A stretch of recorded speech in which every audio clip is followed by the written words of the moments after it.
So Dwayne Johnson is trying to prove that he can make a pretty good mummy movie after the one that he did 20 years ago.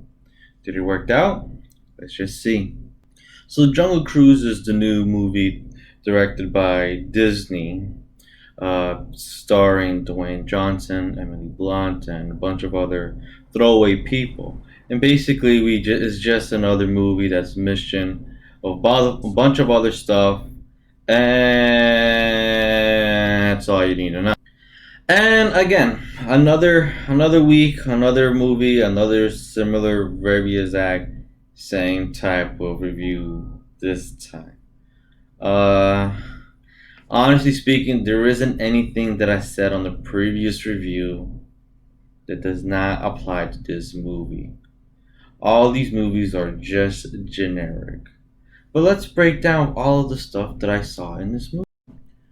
To start off, this movie is clearly, obviously not paying homage or borrowing. It's clearly ripping off the Mummy movie and mainly Pirates of the Caribbean. In fact, this is a similar thing of Pirates of the Caribbean. The only time they were really successful about making a movie of one of their theme parks was a really good movie. They tried it again with the Haunted House or Haunted Mansion, whatever, the Eddie Murphy movie. It was garbage. They tried again with Tomorrow Ever Neverland, whatever it's called, and people forgot about that one. So this is their 80th time trying to get it right. And it's the exact same thing. And they didn't get it right from Pirates of the Caribbean. And it's so weird because it's not like Pirates of the Caribbean is a very unique movie. No, it's just that they did it simple. There's simple stuff of that movie that they did not use in this movie.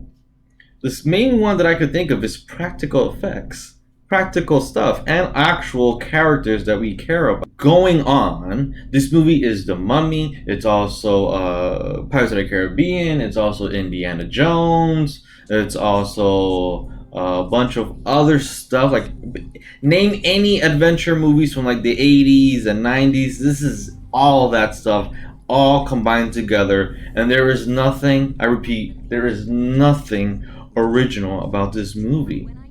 It's just generic. But let's talk about one thing. Do I really hate movies that just steal from other stuff? Well, yeah, I do. But a reason why I say steal is because they don't do anything unique with it. Because, again, like I said in the previous review, it's all about spectacle. Movies nowadays are all about spectacle. It's all about CGI. It's all about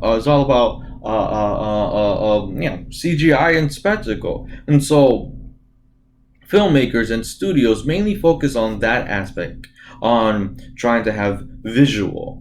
Try to make it visually appealing. And they don't really care much about actual storytelling, which is why the simplest thing for them to do is just steal from other stuff. They just literally steal from Pirates of the Caribbean, switch some dialogues around, switch the characters, and then just use the exact same thing because that movie was so successful. But let's focus more on spectacle. Let's focus more on the stunts and the CGI and all of that. Even when you watch the trailer or promotions of the movie, one of the main things they talk about is how these actors do their own stunts. Sure, because it's all blue screen. It's all CGI. Like, they hit air. Like, I don't feel the tension in this movie whatsoever. And that's one thing that I do want to focus on. And here we go again with the tension. Another movie to have no tension. Then people may tell me, but Kevin, there are tension. Don't you see when the character is in a jeopardy and then they might be in trouble? No. I'm not gonna spoil the movie. I don't know why.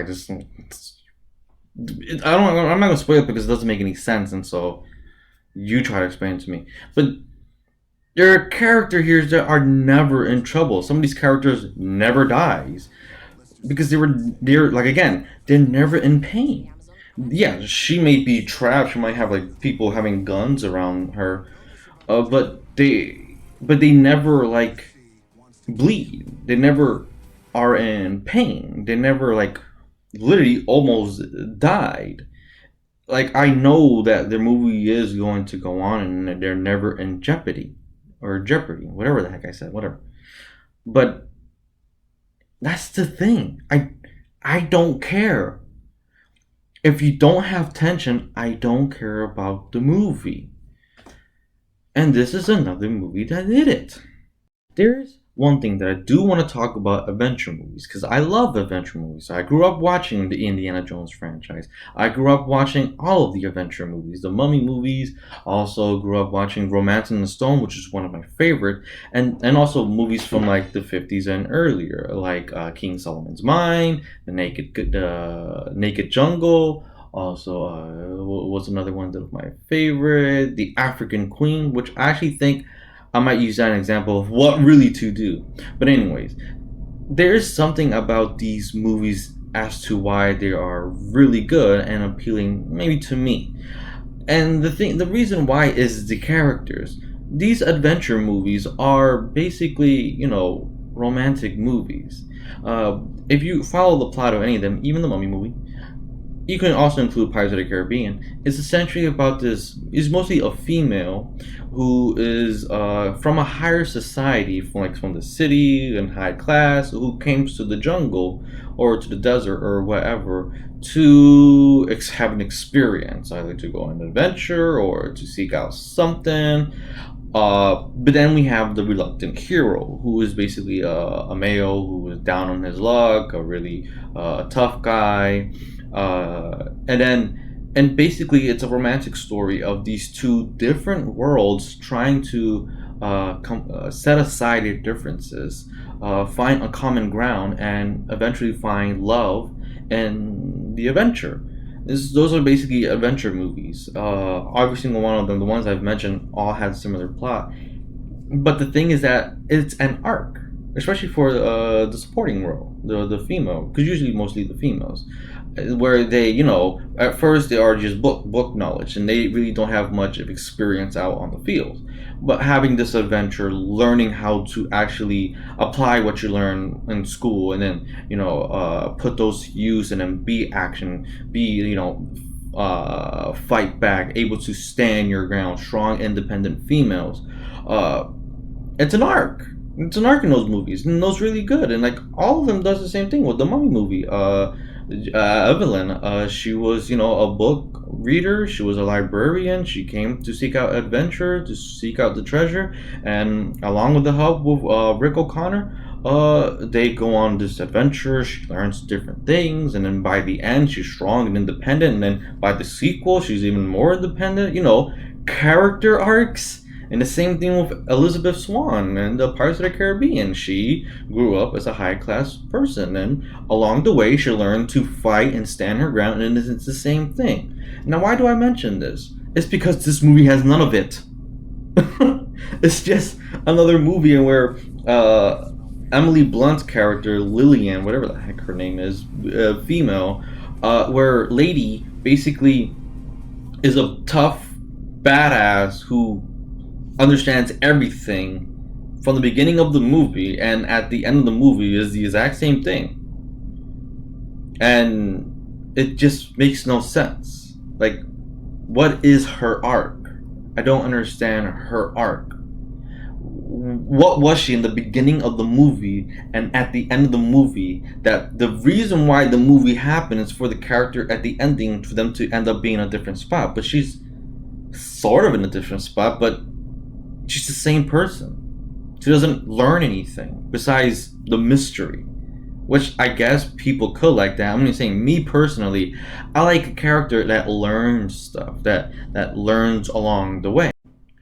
And those other movies are good because they have practical stuff. They actually filmed in the desert. They actually filmed in the Caribbeans. They actually filmed outside. And this movie had little to no. Everything was blue screen, green screen, CGI. Any animals that are in this movie were all CGI. Same thing. And that's my beef with CGI, is that uh, if I want CGI, computer generate images on screen, I could just play a video game. And the CGI in the video games are a lot better than the movies. And so the reason why I prefer movies that have practical effects is because it's really there. The first Pirates of the Caribbean, they actually built the town. They when they went out in the Caribbeans in the ocean. I don't think they actually went to the middle of the ocean, but they show landscape of them really out in the ocean. In the first one, the other ones are different. I'm talking about the first one, and also in the Mummy movie, they actually went to the desert, and you actually see actual beautiful landscape of the desert. Uh, I don't know why they didn't do that. They could have easily done that. Take this, look at some very beautiful jungles out in South America, and then try to make them safe or whatever. Or work. You're a billion-dollar corporation. You could use the money into really beautiful landscape and stuff, and instead of using visual stuff, which most people do like. I guess they do like because this movie's making a lot of money. I don't, because if I want that, I could just play a video game. I could just look at an animated movie. When I look at a live action movie, I want live action stuff. I understand you can't get everything. Like I don't hate CGI. There are moments where I think CGI does could play a very helpful part, like in Jurassic Parks and other like science fiction movies. But like there are many times where it's just laziness, and where studios just prefer to stay indoors where there's nice AC. They can do whatever they want, take their time, and it's all CGI. It doesn't matter, and so that takes away the tension. And this movie had that, and so throughout the whole movie, I just did not care. And it's the same thing with our hero, Dwayne Johnson. People say that these actors are good actors. They have moments, like there are moments I'm like, oh well, Dwayne Johnson did like that line, so he's going to try to give it more motivation, more element. Or Emily Blunt liked to say that, and so. But there are many times that they just say things just to say things. There are plenty of moments I'm like, yeah, but why did you say that? What made you say that? They just say things. They didn't even talk. Like he says something, then a couple seconds she says something, then this and that. And the characters in this have no purpose. There's this one character who are trying to appeal a certain demographic, but it makes no sense. He's like, I am, and I'm like, yeah, but you didn't really say what you are, and it has no purpose to do with this movie. Doesn't help at all. You're just trying to please a certain demographic. Like I understand subtlety, but doesn't serve any purpose. And I'm like, but you didn't say what you really are. Uh, what? But anyways, that's my review for Jungle Cruise. It's stupid. It's boring. I saw it in 3D and it did not help me whatsoever. It was the dumbest movie I ever saw. Honestly, it made me want to go back and watch the Mummy movie and be like, at least, because I don't like the Mummy movie. It was a stupid movie. But at least I look back at it like, well, they filmed in an actual location. Evelyn does have an arc. Rick O'Connor is really a cool character, a likable guy, very like an Humphrey Bogart and Indiana Jones type of character. And they try to do the same thing with the Dwayne Johnson. But it's for Dwayne Johnson, he just said he just dude saying lines, and then what happens to him halfway in the movie, it did not work for me whatsoever. So this movie is literally forgettable. It's I have to say the Mummy movie, even the Mummy Returns, it's the dumbest movie ever. But I prefer Dwayne Johnson in that movie than in this movie, because at least that movie had somewhat of practical stuff and they kind of had an arc or anything. But this movie is just dumb. It's forgettable. I'm done reviewing new movies. I really am done. I'm gonna try to review old movies so you can guys see what the heck am I talking about. Because there are good movies out there, just not this one. Uh, and so that's my review for this movie. Please comment down below. Let me know what you guys think about this movie. I really am curious to know, like people who enjoy this, what did you enjoy about this? What's enjoyable about these types of movies? Uh, and there's a lot of stuff coming up soon. We're like doing some changes and whatnot. So hopefully you guys stick with us, and then well, I guess that's it, because we are